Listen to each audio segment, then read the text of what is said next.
মঙ্গলবার হলো মায়ের বার। জানেন তো বড় বড় পলিটিশিয়ানরা থেকে শুরু করে বড় বড় বিজনেস ম্যাগনেটরা প্রবলেমে পড়লে কোন মায়ের শরণাপন্ন হন? তিনি আর কেউ নন, তিনি হলেন আমাদের প্রিয় মা বগলা।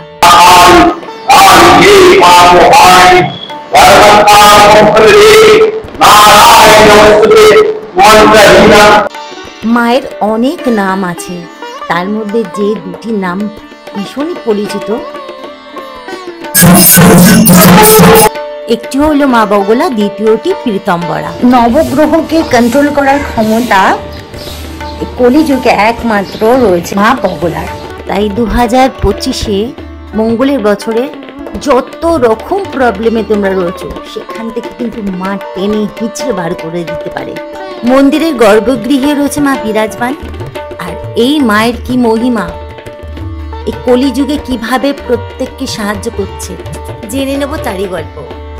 তবে তার আগে ছোট্ট একটা কাজ করে দিও তো বাপু। যদি আমার এই ভিডিও তোমাদের ভালো লাগে অবশ্যই অবশ্যই সাবস্ক্রাইব করো, লাইক করো, কমেন্ট করো, আর আর তোমার আত্মীয় বন্ধু বান্ধবদের কাছে শেয়ার করে তাদেরকেও কিন্তু দেখার সুযোগ করে দিও।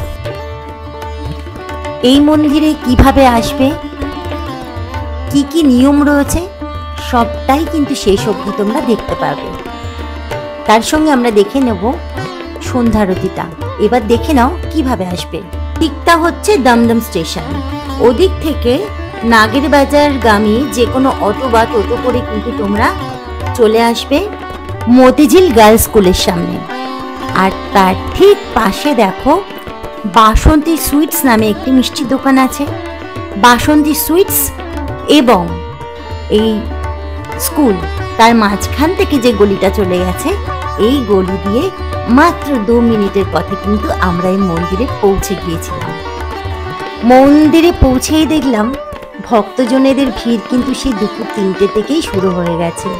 একে একে মানুষ আসছেন, প্রণাম করছেন, তারা নিজেদের মতো করে জপমালাও করছেন। আমরা অপেক্ষায় রইলাম সন্ধ্যারতির। দশম মহাবিদ্যার অষ্টম মহাবিদ্যা মা বগলা। আর 2025 সাল মঙ্গলের বছর মা বগলা দেবী জানো তো কার আরাধ্য দেবী? উনি হলেন মঙ্গলের আরাধ্য দেবী। তাই মঙ্গলের বছরে আমরা আমাদের সমস্ত প্রবলেম সলভ করার জন্য কিন্তু চলে আসতে পারি মা বগলা মুখের মন্দিরেতে। তন্ত্রমতে পূজিত হওয়াতেও মা আমাদের কাছে দূরের কোনো ধরাছড়ার বাইরে থাকা দেবী নন। তিনি আমার, আপনার, আমাদের ঘরের মেয়ে।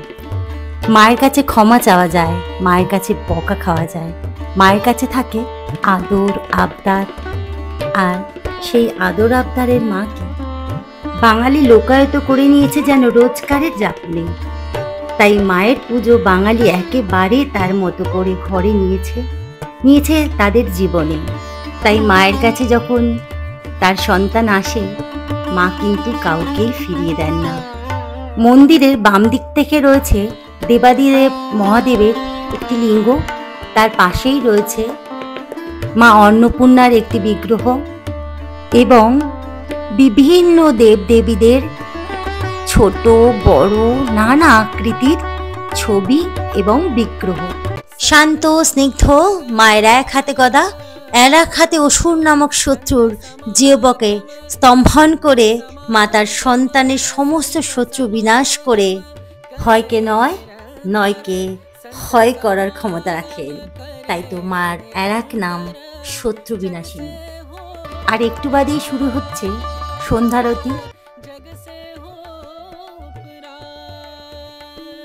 এই পূজারী ব্রাহ্মণের থেকে জেনে নেব মাকে পুজো করার নিয়ম নিষেধগুলো। এখন চলছে তন্ত্র মতে পুজো, এরপর হবে বৈদিক মতে পুজো।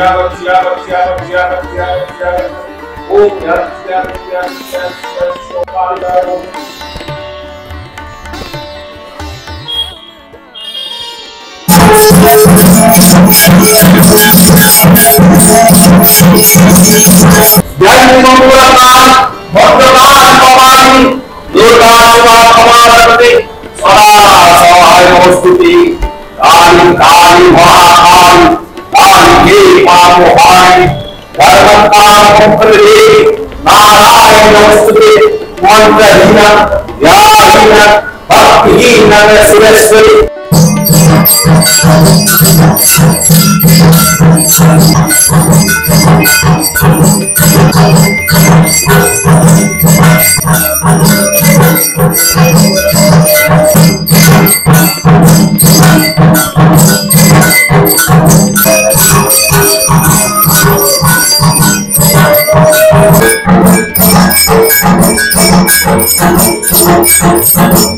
आयु देवी जशो देवी भगवत भागवत देवी उत्तम देवी भगवत देवी सर्वोच्च कामस्य देवी एषा सतर्कन पुष्प बेल पत्राग्नि যেখানে যাপনের রোজ নাম চায় ঈশ্বরের সাধনা, ঈশ্বরের নিবেদন, তাই অতি ভয়ঙ্করীও এই বাংলায় হয়ে ওঠে মায়ের মতো ভালো।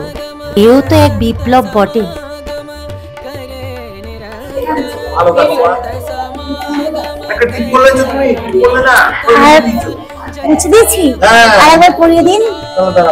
মাতৃপুজো তাই নারী শক্তির প্রতি এক অমুক শ্রদ্ধা জ্ঞাপন। এর পুজোর নিয়ম হলো সকাল 12টার মধ্যে মায়ের পুজো করা। এখানে সকাল 11টার পরে ঠাকুরমশাই আসেন, বেলা 1টা-1:30 অবধি পুজো হয়। সন্ধ্যাবেলা আমাদের পুজো সন্ধ্যে 7:30 থেকে শুরু হয়, রাত্রি 8:30 9টা। মঙ্গলবার দিন আমরা 10টা অবধি থাকি। মঙ্গলবার হলো মায়ের বার। বগলামুখী মা আমাদেরকে কিভাবে উপকৃত করবে? মানে তোমরা বলতে চাইছো যে আমরা কেন বগলামাকে ডাকবো? বগলামুখী মা হলো গিয়ে মঙ্গলের অধিষ্ঠিত দেবী, মঙ্গল গ্রহের অধিষ্ঠিত দেবী। যেমন দক্ষিণাকালী হলো বড় ঠাকুরের অধিষ্ঠিত দেবী, দেখবে দক্ষিণাকালীর মন্দিরের পাশে বড় ঠাকুরের মূর্তি থাকে, সেরকম এটা হলো গিয়ে মঙ্গলের অধিষ্ঠিত দেবী। তো বগলামাকে ডাকলে যেটা হয়, কোর্ট কাচারি, মামলা মকদ্দমা, ঝামেলা, পুলিশি কেস, রক্তপাত, অপারেশন, তারপরে ধরো গৃহ অশান্তি, পারিবারিক অশান্তি, এই জিনিসগুলো থেকে আমরা মুক্তি পেতে পারি মাকে ডাকলে।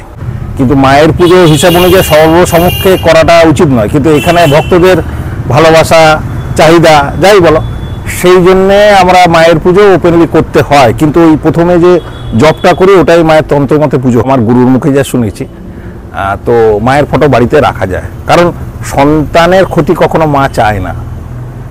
সেই হিসাবে মায়ের ফটো বাড়িতে রাখাই যায়, মাকে প্রণাম করাই যায়। কিন্তু প্রণাম মন্ত্র বা ধ্যান মন্ত্র বা বীজ মন্ত্র বা শতনাম কোনো কিছু উচ্চারণ করাটা উচিত না। এমনি মাকে প্রণাম করে যে মা আমার এই অসুবিধা, মা তুমি আমাকে একটু দেখো, এইটা করার বাড়িতে। যেটা হলুদ ফুল দিলেন, একটা হলুদ কাপড়ের উপর মায়ের ফটো বসালেন, এটা করা। যেটা হলুদ মিষ্টি দিলেন। আপনারা তো ঠাকুরমশাইয়ের কাছ থেকে সব ইনফরমেশন পেয়ে গেলেন, আর একদম দেরি না করে কিন্তু মায়ের কাছে চলে আসবেন। মায়ের আশীর্বাদ কিন্তু সবার জন্য সমান। তো যদি আপনাদের মনে হয় যে আপনারা এখানে পুজো দিতে আসবেন, অবশ্যই তাহলে কিন্তু মাকে ভক্তি ভরে পুজো দিয়ে যাবেন।